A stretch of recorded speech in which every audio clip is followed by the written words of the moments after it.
ঈশ্বৰ বুলন্তময়ী পৃথিৱীৰ ভাৰ সংহাৰিবু মাত আৰু যাবু পুনবাৰ ৰাম একে যে পাপিষ্ট কলি দুৰ্ঘোৰ সংসাৰ কেনমতে মোৰ ভক্তে পাৰ হুৱে আৰ এই সাক্ষাতে ঈশ্বৰ জানি বাহা পূৰ্ণ অংশে পূৰ্ণ ব্ৰহ্ম কৃষ্ণ ব্যক্ত ভৈলা যদু বংশে এই পাছে কৃষ্ণ অংশৰূপ বাক্য কৰি বাজ অৰ্জুনত এই কহিলন্ত ৰণ ভূমি মাজ এই অৰ্জুন নিমিত্ত ভৈলা লোক উপকাৰ এটাক কহি ৰখিজনে তৰু সংহাৰ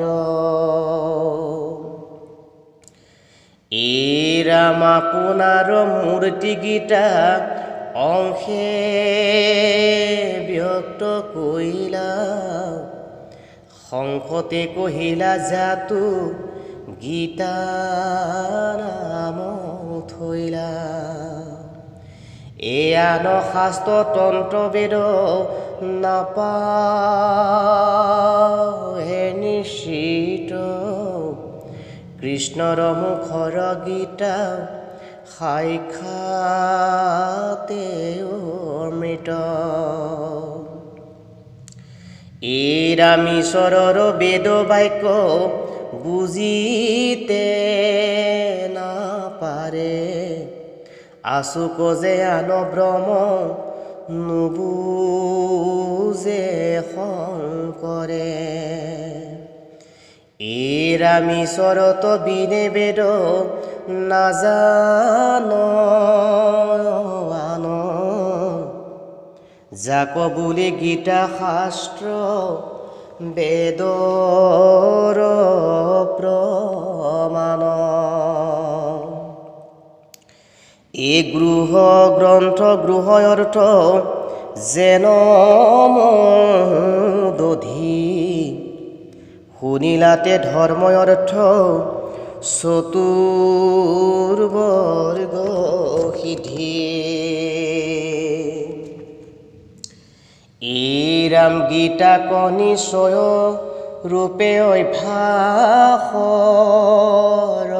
নৰ এ নালাগয় শাস্ত্ৰ তাৰ পঢ়িবে বিস্তাৰ এই ৰাম সৰ্বশাস্ত্ৰ অৰ্থমথি থৈলা তাৰ সাৰ বাহ্য ভাগ মানে তাৰ পৰিহাৰ হেন অপকাৰে ভৈলা গীতা শাস্ত্ৰ খান সংসাৰ তৰণী গীতা মুক্তিৰ সপোন যিটো জনে গীতা কহু নয়সৰ্ধা ভাবে কৃষ্ণ ভক্ত হুয়া শেষা দৃশ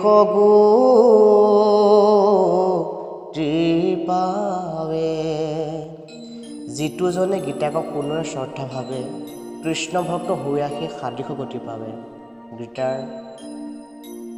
আছে উল্লেখ কৰি থোৱা আছে আপোনাৰ সবে নিশ্চয় পাইছে যাৰ শ্ৰদ্ধা আছে যাৰ ভক্তি আছে যাৰ শুনিবলৈ ইচ্ছা আছে তেওঁহে গীতা শাস্ত্ৰ শ্ৰৱণ কৰিব কৈছে যিজন জনৰ মনৰ ইচ্ছা নাই,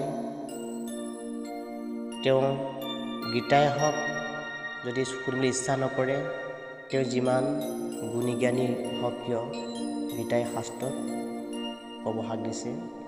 আৰু এটা কথা উল্লেখ কৰিছে, যদি ভক্তি হয়, যদি শুনিবলৈ ইচ্ছা কৰে, আপোনাৰ নিজৰ সন্তানটোক কাষতে বহুৱাই ল'বলৈ কৈছে।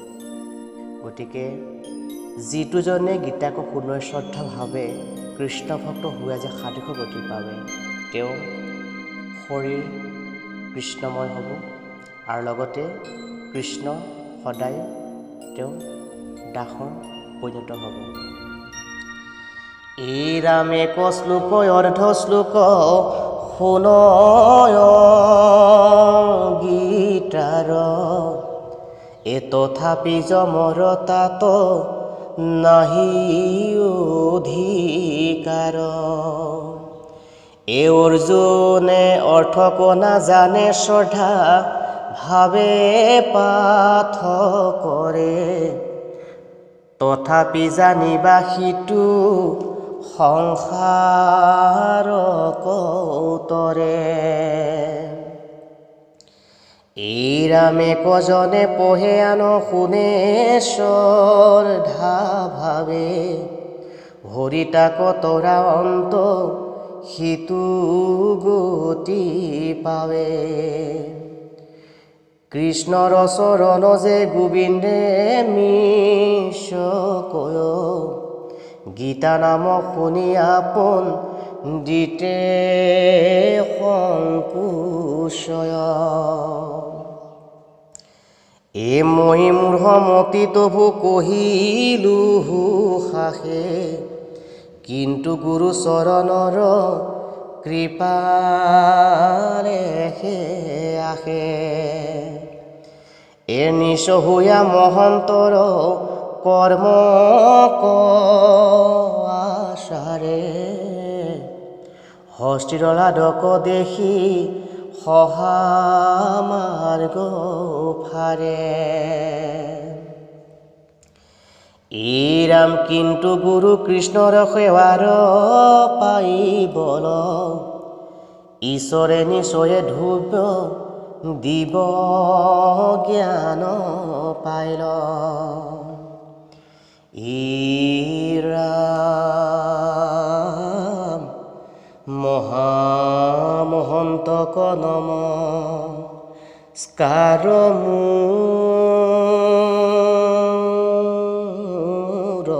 মনে, সদানুচাৰুক মনে ৰাতুল শৰণে। হেন জানি সভাসদ শুনা সাৱধান, গীতা পদবীৰো শিৱ যথা শক্তি মান। হৰি ৰাম